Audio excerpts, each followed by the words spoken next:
Welcome back. વડોદરામાં ગંભીરા બ્રિજની કામગીરી પૂરજોશમાં ચાલી રહી છે। જૂનો બ્રિજ ટૂંક સમયમાં શરૂ કરાશે। હળવા વાહનો માટે બ્રિજને ખુલ્લો મૂકવામાં આવશે। જૂના બ્રિજના તૂટેલા ભાગ પર મુકાશે સ્ટીલનું માળખું। સ્ટીલનું તૈયાર માળખું બ્રિજ પાસે લાવવામાં આવ્યું। બ્રિજ પુનઃ શરૂ થતા હજારો લોકોને રાહત મળી છે। તો વડોદરામાં જૂના બ્રિજના તૂટેલા ભાગ પર સ્ટીલનું માળખું મૂકવામાં આવી અને હવે બ્રિજ ફરીથી શરૂ કરવામાં આવશે। નાના વાહનો માટે આ બ્રિજ શરૂ કરવામાં આવતા લોકોને થોડી એવી રાહત મળી છે। તો સ્ટીલનું તૈયાર માળખું બ્રિજ પર મૂકવામાં આવશે। બ્રિજ પુનઃ શરૂ થશે। હજારો લોકોને રાહત મળશે। વડોદરામાં ગંભીરા બ્રિજ કે જે દુર્ઘટના થઈ હતી ત્યાર પછી ગંભીરા બ્રિજ કે જે વાહન વ્યવહાર માટે બંધ કરવામાં આવ્યો હતો હવે એનું સમારકામ થશે અને ત્યાર પછી વાહનો માટે શરૂ થશે।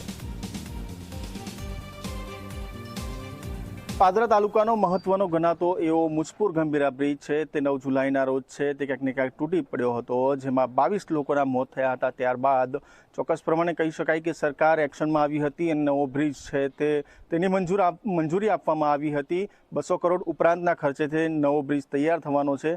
તેવામાં હાલ છે તે વૈકલ્પિક માર્ગ તરીકે છે તે જૂનો બ્રિજ પુનઃ શરૂ કરવા માટેની જે કવાયત હાથ ધરવામાં આવી હતી, જેમાં તૂટેલા ભાગ પર છે તે આજે આપ દ્રશ્યોમાં જોઈ શકો છો કે તૂટેલા ભાગ પર છે તે આ જે માળખું કે જોઈ રહ્યા છો આપ 24 કલાક પર છે તમામ એક્સક્લુઝિવ દ્રશ્યો કે આ જ સ્ટીલનું માળખું જે તૂટેલા ભાગ પર છે તે મૂકવામાં આવશે અને ત્યારબાદ છે તે આ બ્રિજ પુનઃ શરૂ કરવામાં આવશે। એટલે ચોક્કસ પ્રમાણે અલગ અલગ છે તે 4 જેટલા આ ક્લેમ્પિંગ તૈયાર કર્યા છે, જેની અંદર આ તમામ પ્રકારે છે તે આખું જે માળખું છે તૂટેલા ભાગ પર મૂકવામાં આવશે અને લાઇટ વ્હીકલ છે તે લાઇટ વ્હીકલ પર ચોક્કસ પ્રમાણે અહીંયા જે બ્રિજ પરથી તમામ લોકોને અવરજવર માટે ખુલ્લો મૂકવામાં આવશે। એટલે ચોક્કસ પ્રમાણે G24 કલાકે અગાઉ પણ જે અહેવાલ પ્રસારિત કરવામાં આવ્યો હતો કે ફેબ્રુઆરી મહિનામાં જૂનો બ્રિજ છે તે પુનઃ શરૂ થાય તે પ્રકારની શક્યતા જોવા મળી રહી છે। તેવામાં હાલ છે ત્યાં સ્ટીલનું માળખું તૈયાર કરી દેવામાં આવ્યું છે।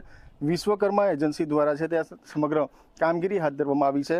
રાત દિવસ છે તે તમામ જે એન્જિનિયરો સાથે કામદારો છે તે આ માળખું તૈયાર કરી રહ્યા છે અને ચોક્કસ પ્રમાણે 4 અલગ અલગ જે બ્રિજના જે ભાગ છે જ્યાં એક સરખો સમાંતર બ્રિજ થઈ શકે તે માટેની જે કામગીરી હાથ ધરવામાં આવી છે એ તમામ દ્રશ્યો છે તે આપણે બતાવવાનો પ્રયત્ન કર્યો। એટલે ચોક્કસ પ્રમાણે કહી શકાય કે ટૂંક સમયમાં એટલે કે આ ફેબ્રુઆરીમાં તેમજ માર્ચ મહિનાના પહેલા વીક સુધી આ બ્રિજ પુનઃ શરૂ થાય તે પ્રકારની હાલ સ્થિતિ જોવા મળી રહી છે અને તંત્ર દ્વારા છે તમામ પ્રકારે હાલ છે તે કામગીરી શરૂ કરી દેવામાં આવી છે।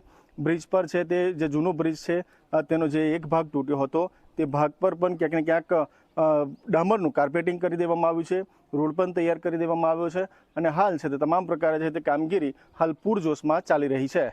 કેમેરામેન સંતોષ માલી સાથે મિતેશ માલી, ઝી મીડિયા વડોદરા, પાદરા।